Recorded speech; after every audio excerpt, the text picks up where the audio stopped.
Guys, I love this sport. I love all motorsport. I love all sport competition, right? I started in sports radio in Miami, and so this drag racing has pulled me in such a way because of the characters and the people. And all sports have them, but they seem to be very plentiful in the sport of NHRA drag racing. And we pulled in a new one in the last couple of seasons, and he is Yeah. on screen with us now. And Tony, thank you for joining us. And I talk to your father all the time, Nelson, and he's still racing. And it's in your blood. It is. I don't know how you follow that shit show we just listened to. John Force is an absolute legend. It is so fun to listen to him and be around him, and especially being in the sport now. I'll go back to what you said, though. My father's 85 years old and still races three-quarter midgets. So hopefully I got the right side of the family tree there and got the genetics that'll allow me to race that long. But it's so much fun to listen to John and Robert and Austin. Austin Prock used to run his midget program out of our shop at TSR there in Brownsburg. So we know Austin really well. His brother Thomas was one of our engineers at Stewart Haas Racing in Charlotte with the NASCAR side. So it's a really close-knit family that NHRA is, and proud to be a part of it. Excellent. And Francisque and Judy have left us, Tony, and so now we're gonna get into it. We're to try to make They this. trust you and I to do this on our own. It's whether they do or they don't. We've got it. So if we want to do a little, gambling, whatever we could come up with, we got the next 25 minutes, maybe more, because from what I understand, there might be an interesting surprise for the audience. But you hear John talk a little bit about his passion for the sport. You know what it's like to be passionate for motorsport, but you're relatively new to NHRA drag racing. Obviously, the Xfinity Championship, the team is successful beyond, but now you're successful in drag racing. Your funny car team won the championship. Robert finished second. We were talking about you guys, Matt Hagan, Dickie Venables. I would call it, 2.5 years that you've really been all in on NHRA drag racing. Could it have gone much better than this? If I had to script it, you obviously, the dream scenario would have been that final round in Top Fuel at Pomona, and having my wife Leah be in the finals with Doug Coletta, knowing that no matter what the outcome of that round was, one of those two was going to be a world champion for the first time. And there really wasn't a bad ending. I mean, obviously, I have to pull for my wife and our race team, obviously, but again, talking about how tight a family it is, I raced in USAC with Doug Coletta in 94 and 95. And 94, Doug won the national championship. And then in 95, I beat Doug to win the national championship. So, Doug and I have a high amount of respect for each other. And that's what made it very interesting. And but at the same time, it was a calm feeling going up there for that final round, knowing that somebody that you raced with, that you have a lot of respect for, and his history and drag racing, and knowing that he's runner-up 6 times, listening to Robert Height talk about that pill to swallow. All of us that are competitive have had to take that pill, unfortunately, and it is hard to swallow because you work so hard. And I think what makes it harder is when you get that close and you can't finish it. That's what makes it really tough. But I'm so proud of Leah. I'm proud of Neil Straussbaugh, Mike Domagala, Ryan McGilvery. The entire team did a phenomenal job. I mean, Neil was a rookie crew chief last year. I mean, he's been a co-crew chief for years in the sport, but to make that leap to that different chair in the trailer and be the one that's running the ship, last year we had a lot of growing pains, but to see where we were a year ago and see where we are now is light years further than what I anticipated and projected this team was going to do this year. So I'm extremely proud of those guys. There's not enough you can say about Matt Hagan and Dickie Venables, Mike Knutson, Alex Conaway, that whole team. Just a top-notch championship contending team year in and year out. And, like Robert said, and like Austin said, I mean, the competition is tough and it keeps getting tougher and tougher in NHRA. And I know I've only been around it for 3 years now, but literally the Top Fuel class by itself is stronger and more competitive than it's ever been in its history. So to be a part of that and watch this sport grow and see the atmosphere. I mean, John talked about how friendly the atmosphere is and how fun the atmosphere. That is exactly one of the biggest things I love about NHRA, is the fact that for a fan to buy a ticket, they buy their ticket and they literally can go anywhere but the starting line. Fans are able to somewhat a little bit mill around in the staging lanes when the drivers are getting in the cars, but they're able to go in the pit. And that's the biggest thing that you don't see. Most of the time in dirt track racing, for example, you can buy a pit pass on top, and the pit pass is more expensive than the reserve seats or general admission seats in the grandstands. But for one ticket in NHRA, you get your seat and you get to go in the pits and you get to watch the drivers, the crews interact. You get to see them service these cars. You get to see them do things that no other engine builders do in the sport. In any form of motorsports, there's nobody that turns around a motor in 40 minutes and has it ready to go. So to see that show and see it in the pits, and for the fans to see the warm-ups and smell the nitro, hear how much power these cars have just idling in the pit area as they do their warm-ups, it's an experience that you literally cannot get in any other form of motorsports. So 5 years ago, 10 years ago, you've been coming to the drag races for many years. I remember years ago at the U.S. Nationals, you were a guest, I think, of Don Schumacher and Tony Schumacher, and we had you in the media center, and always asking like, hey, what do you think? But what you just said is an example. Like I've been in drag racing my whole life. I couldn't have said it better. Talk about, I don't want to call it a conversion because that sounds like it's unwilling, but the awakening to all of these things, right? Like, oh my gosh, really? What? Wow. And then you get to drive a car, which we're going to talk a little bit about, but you got to go one time. Otherwise you can't have this experience. Yeah. And that's, you're spot on. I'd always watched drag racing on TV, but, I was always a short track guy, and I loved IndyCar and I loved NASCAR, but I'd never been exposed to drag racing. And I got a chance with George Snyder and Ron Burton, the famous painter. Had an experience to go watch night qualifying one year, and I'm like, this is insane. It's crazy. And then didn't have another opportunity to go for a while. But at Stewart Haas Racing, when we formed SHR, Ryan Newman was our second driver, and the U.S. Army was our primary sponsor.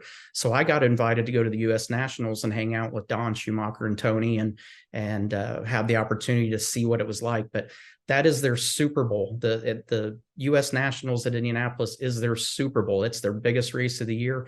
And I just kind of stayed off to the side, tried to stay out of the way, but really kind of got the bug then. But I went twice with those guys, but you learn from afar. And until I had the opportunity, until Leah and I met, and we met and went on our first date literally the Monday, the week that COVID really shut down everything, on that following Friday. But when they started opening back up, Leah went to some of my sprint car races, and then the first NHRA event, Don Schumacher was very generous. He had a policy that unless you were working on the car, you were not allowed in the pit. And he allowed me permission to come in and be with Leah and really be in there and be a lot closer to it. And literally every event, every day that I went there, I saw things, I was learning, but I had a lot of questions, but was scared to ask anybody. But as time went on, you ask more questions, and every answer I got spawned 3 more questions. And it really did not take long after that to really set the hook and really get engrossed in what drag racing is all about and what the NHRA is all about. So 2023, Tony Stewart, Nitro, the funny car team, world champion, the Top Fuel team, which you assembled piece by piece, which is another story unto itself. You mentioned Neil finished 3rd in the standings, got to participate in a historic winner-take-all championship run against Doug Coletta that will be remembered forever. Just being in that is a huge deal. But your own driving, first season chasing a championship of any kind in the alcohol dragster category, you got to feel that bitter pill that Robert was talking about. Like, you were involved in a tight championship battle, got your first 2 national event wins, got some regional wins, and went right down to the wire. Yeah, I'll be honest though. I won't say that it was a bitter pill to swallow. And the reason I won't say that is to come into a sport that I am so unfamiliar with, and to jump into a car and run in literally the fastest quarter-mile class that NHRA has, and the 3rd fastest class that NHRA has overall. To jump in that class and go to Las Vegas a year ago and runner up to Madison Payne, which was kind of another scenario like Leah and Doug. Madison had never even made a national final, and I obviously in my first event had never made one as well. But knowing that one of us was going to be a first-time winner and lose by 1.5 inches, that's a bitter pill to swallow. But to go through the season and win 4 races and have an opportunity to race for that championship as a rookie, there's, in my opinion, there is no shame in that game. I'm proud of what we did. I had an absolute blast racing with the McPhillips family. They're great people. Rich Sr. and Richie, and all the people they put around us this year made this season so much fun as a competitor. I think what helped in the learning curve is having my wife and having Matt Hagan. I mean, you couldn't ask for 2 better coaches every week that were there at the racetrack to be able to bounce information off of. And if they saw mistakes, they were able to help me understand what I did wrong and what the correction needed to be to do it right. So I think that helped a lot this season.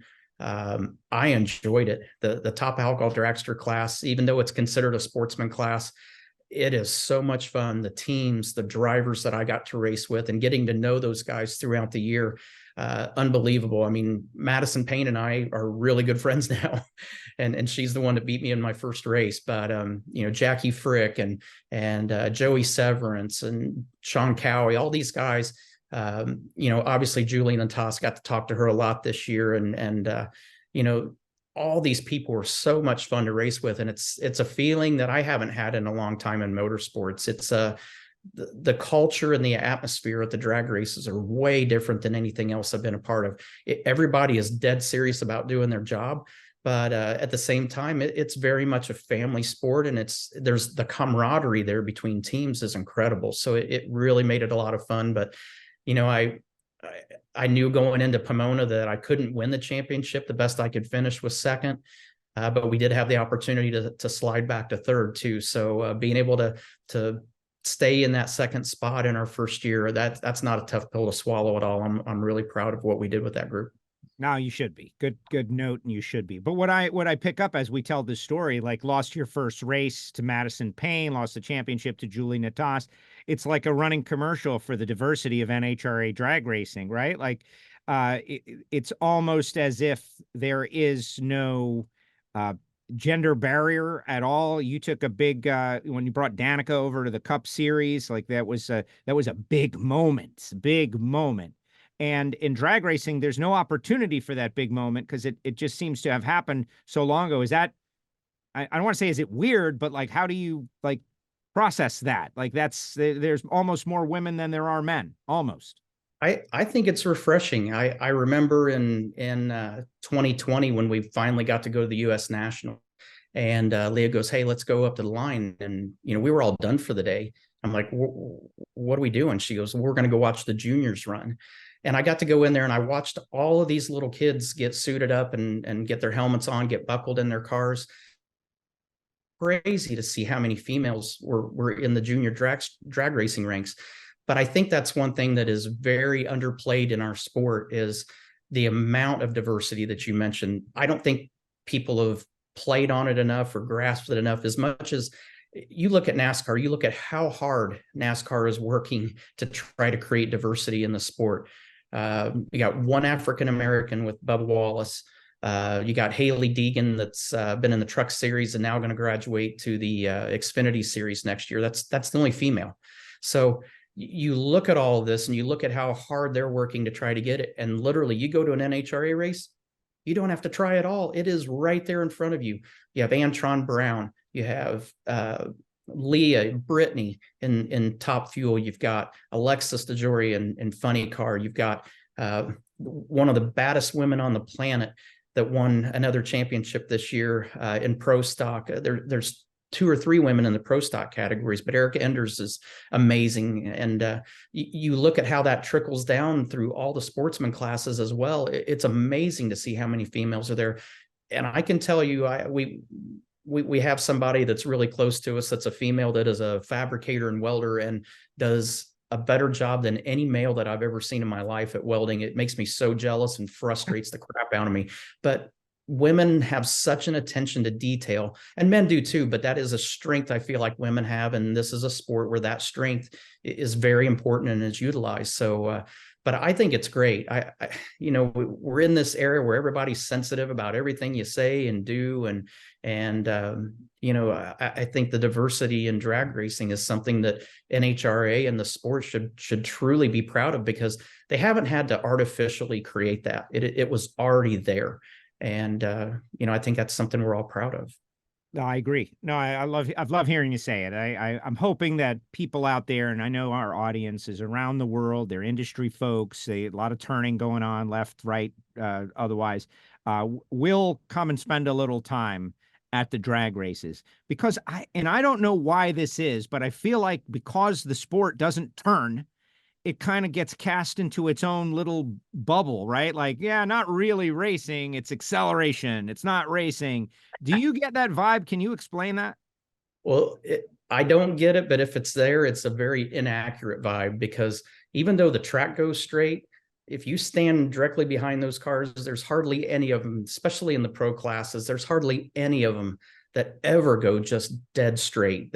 These drivers have to drive these cars. It's not just about holding the wheel straight, stabbing the gas, and it just rifles down through there at Mach 12. You have to be on top of it. Driving the alcohol car this year gives me a taste of what Matt and Leah go through when they drive, and to have to make decisions. And when we talk about split-second decisions, the split-second decisions we made in IndyCar and NASCAR and sprint car racing, then you fraction that out even more. And that's how fast your brain has to process information that happens, and how you have to make those quote unquote split second decisions.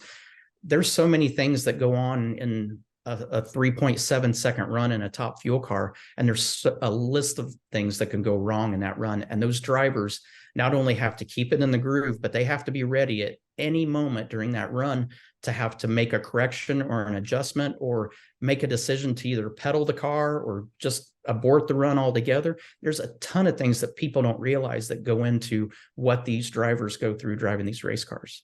Very exciting. Now you've had some experience in a top fuel dragster, and everybody wants to pressure you into like racing tomorrow. You're on your own schedule, and like, when I'm ready, then I'll be ready, but not ready yet. Where are you on that spectrum? I think everybody's hoping that's the direction we're going to go. I'm happy doing what I'm doing right now, to be honest. It's like I said, I had a blast in the top alcohol class, and here's the reality of this that most people don't even think about. And I'm going to speak from a husband's side. Running in top fuel would be the worst thing I could do for my relationship with my wife, because if we have to race each other and I win, I immediately get an e-ticket to sleep on the couch for the rest of my life. I'll never get invited back to the bedroom. If she beats me, then every morning when I go in front of the mirror in the bathroom and look at myself when I get up and right before I go to bed, I can't even look at myself then, because I got beat by my wife. So that's how competitive we are. Leah seems to think it wouldn't be that bad, and it's not bad till it happens. So I feel like my experience in racing, I feel like it's just something that doesn't make sense for me to do that. And Matt Hagan's way too big for me to kick his butt and kick him out of his car. So we got two great drivers and teams in the pro categories, and I'm content being a sportsman driver. But the one thing at the end of the day that I've always learned, and it's been true through my whole career, is I've learned to never say never. So even though we're saying this, I mean, you never know what's going to happen. I have a feeling it will progress and will change at some point. And we've got a lot of cool things coming up. So, I'm enjoying it. I do want to add one more thing about the diversity side. And when we're talking about all these females, one of the coolest things that I've seen since I started hanging around and my relationship with Leah is watching her do her fuel, and watching her pack her chutes, and literally watching these families that are standing at the ropes, watching the crews, watching these little girls watch Leah, and Leah's goal is for every one of those young ladies to sit there and go, I can do that too. And I think that's a really huge lesson, not only just in motorsports, but in life in general. I mean, look at how many women pilots there are with commercial airlines now. That number keeps growing. this is the time for the change, and the change has already started in NHRA. It's just a matter of the rest of the world catching up now.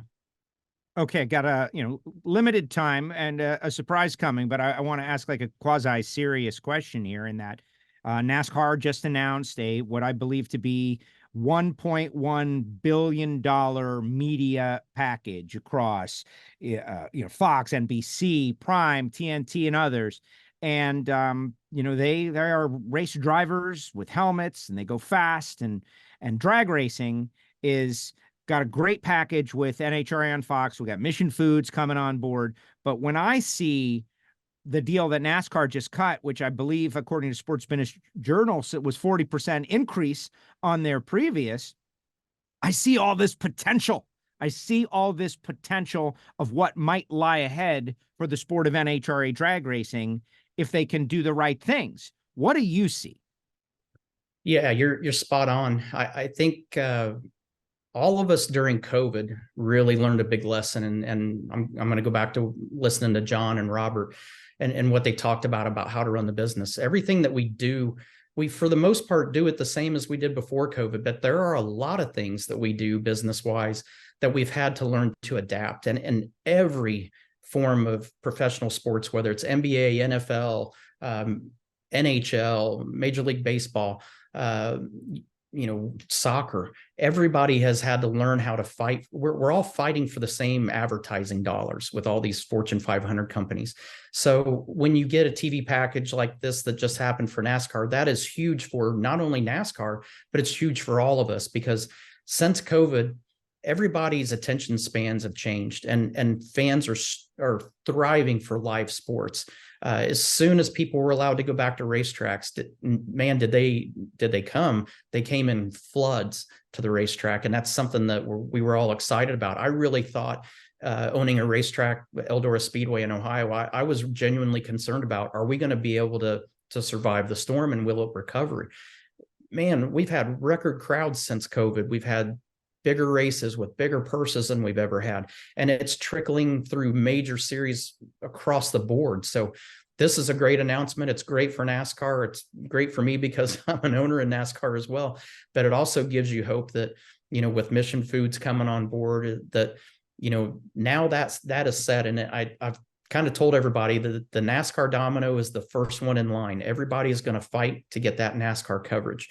Once that deal is done, then everybody else that didn't get a piece of that action are going to be thriving and bidding hard to get that same kind of action in different series. So NHRA is in a good spot to fight for that right now. Fox does a great job, and I had the honor to work with NASCAR doing the Fox broadcast, and also work with Steve Righteous and Brian Loams, Tony Petragon, and do some of the NHRA broadcasting too. And I can tell you, Steve does an amazing job. To see how they package a whole day of racing into a short time frame, and what they produce for the fans is incredible. And Steve won't like me saying this, but I say that a NASCAR race is 10 times better, in my opinion. And unless you're camping and going for the entire weekend and enjoying the whole weekend, it is much better to watch it on TV than to be there live, because you get all the telemetry, you get to see all the behind the scenes action as it's going on during that 3.5 hour period. NHRA drag racing, it is the polar opposite of that. It is 10 times better. And I am telling you as a race fan first, it is 10 times better to be there versus watching it just on TV. Because what TV can't show you is the concussion, the smells, the feel. When you're sitting in the grandstands and you feel your organs inside your body moving because of the concussion of the exhaust, it's not painful, but it's like going to an amusement park. And that feeling you get when you ride the roller coaster. So to be able to go to an NHRA race and feel, see, smell, interact, those are things that you don't get with any other sports. So that's what makes, the TV side's very important to all of us, obviously, but people coming to the races, that is also huge as well. And that's something that I, as a fan first, I truly recommend. Go on a Saturday, or go for a weekend to a drag race, but go and vote for yourself whether you like it. I wasn't a huge fan of NASCAR or of NHRA. I loved watching it on TV, but I wasn't an adamant fan. It was not until I had the opportunity to go to an event and really be a part of it and see it, smell it, feel it, that drew me in and really set that hook and made me go, this is a great sport to watch on TV, but it's way better to be a fan at the racetrack. Amazing. No, thank you for your time. I know NHRA has sent you into markets, and you have, talked a little bit about this awakening that we just talked about right now. And I believe it has moved the needle. I think we have seen a Stewart effect in the NHRA drag racing in 2023. So thank you for that. So And, hold on. We keep have a it little going. secret and Oh, little what's someone about to to say happen, hello to Judy? you. We have someone that wants to say hi to you. She adores you. Give me a second. Oh, look at this. And I'm not singing happy birthday this time. Tony, that was a great interview. Hey, Joe, that was a great interview, honey. And I'm so glad you feel about drag racing the way you do, because I knew you would. I call it my perfume because there's nothing like it. And the acceleration, and I absolutely love what you've done in drag racing. I'm proud of you. Thank you. I will say this, early on, I've known Linda for years, obviously racing in IndyCar and NASCAR. And if I wasn't married to Leah and if our ages were a little closer, we would be married to each other by now. But Linda has always, She's going to be mad. Linda's always told me how special this sport is. And, once I had the chance to go, and then when I ran my first race, I mean, Linda's probably my biggest fan and supporter. And man, I love seeing you right now. I know we're all going to be at PRI this coming week and can't wait to catch up. But it is very great to see you. And man, if you want to talk about somebody that's worked hard in motorsports, the lady you're looking at right now has done more work in motorsports than anybody I know.